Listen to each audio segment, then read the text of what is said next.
Donc effectivement, je suis neurologue au CHU de Dijon et très tôt, on a constaté en Bourgogne un déficit en neurologues et à l'époque où effectivement les premiers traitements efficaces sont apparus, il était nécessaire de pouvoir répondre à toute la population en télétransférant nos compétences vis-à-vis des autres hôpitaux dénués de neurologues. C'est ainsi que dès 2003, nous avons mis en place un système de télétransmission d'images pour pouvoir gérer sur Dijon et sur Chalon-sur-Saône les AVC pris en charge dans les autres hôpitaux de Bourgogne. C'était donc un réseau à la fois de télétransmission d'images, mais surtout, et ça c'est une clé de réussite, il fallait que ce réseau fût associé à un réseau de soins ville-hôpital. On a vu que c'était un thème très important actuellement en termes de santé publique. Nous avons décloisonné nos activités, nos pratiques, notre culture entre un hôpital et les autres hôpitaux d'une part, et puis les praticiens libéraux. Et ceci a permis effectivement de développer assez vite l'installation de la télémédecine qui en 2011 a pris un virage très important avec cette fois-ci télétransmission du patient vu directement entre l'hôpital receveur et puis les experts de Dijon et de Chalon-sur-Saône. Quand on installe un système, il est important de pouvoir évaluer son impact en termes d'efficacité ou d'efficience médicale.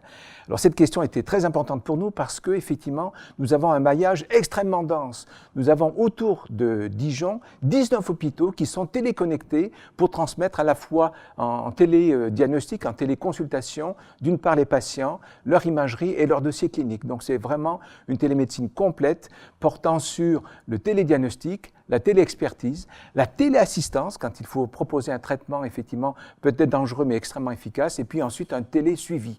Donc 19 hôpitaux, c'est énorme. Nous sommes la deuxième région après l'Île-de-France à avoir un tel maillage, donc en Bourgogne, auquel il faut rajouter aussi 2 hôpitaux du Sud-Marnais qui, pour des raisons de proximité, ont été introduits dans la région sanitaire de Bourgogne. Ça aussi, c'est une innovation et c'est extrêmement important. Alors, l'évaluation, effectivement, était possible en Bourgogne et nous sommes la seule région pour le faire car nous avons un outil qui est unique en France, qui est un registre de population, c'est-à-dire que depuis 30 ans, nous mesurons maintenant sur la ville de Dijon intramuros, 150 000 habitants, le nombre d'AVC observés chaque année, pris en charge aussi bien à l'hôpital qu'éventuellement en clinique, voire en ambulatoire. Je parle des accidents transitoires en particulier. Et effectivement, cet outil a apporté des résultats qui démontrent que la pratique de la télémédecine est efficace, d'une part en réduisant le nombre de décès dans le premier mois après un AVC, c'est-à-dire qu'une prise en charge experte, quel que soit le site de prise en charge, Nevers, Auxerre, Sens, Le Creusot, mais pris en charge avec une téléassistance par un expert situé soit à Dijon, soit à Chalon-sur-Saône, eh bien effectivement, ça diminue la mortalité. Nous sommes à 9% à la fin du premier mois, ce qui est très bas par rapport aux chiffres que j'ai connus il y a encore une vingtaine d'années. Il y avait 30% de mortalité au premier mois. Donc une baisse énorme de la mortalité parce que l'AVC reste toujours une maladie grave. Le deuxième résultat, c'est que nous avons démontré que la télé-AVC, la télé-assistance de la prise en charge d'un AVC en dehors de Dijon donne les mêmes résultats en termes de qualité et de sécurité. Et ceci, je dirais, est une donnée importante. La télé-AVC est aussi efficace et aussi sécurisante qu'une fibrinolyse ou une prise en charge soit à Chalon, soit au CHU de Dijon.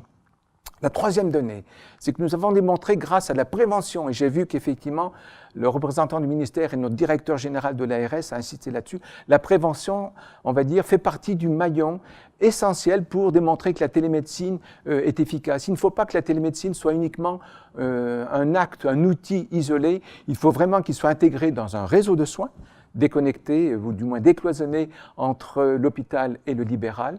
Réseau de soins qui part de la prévention auprès du public, qui doit être responsable de sa prévention. Ensuite, une prise en charge en direct en faisant le 15.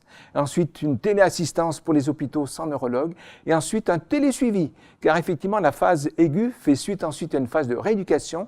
Et là, il est important de pouvoir suivre à distance, par un télésuivi, les patients, d'une part pour dépister précocement les complications et deuxièmement pour, là aussi, entreprendre une prévention qu'on appelle secondaire pour éviter les récidives. Et là aussi, nous avons démontré que ces patients qui sont pris en charge dans ce télésuivi, soit par la télémédecine, soit aussi par des consultations téléphoniques. À partir d'un nouveau métier qui est l'infirmière clinicienne, on a démontré que le nombre de récidives diminuait et le nombre de réhospitalisations diminuait, ce qui diminue le coût de la prise en charge des AVC.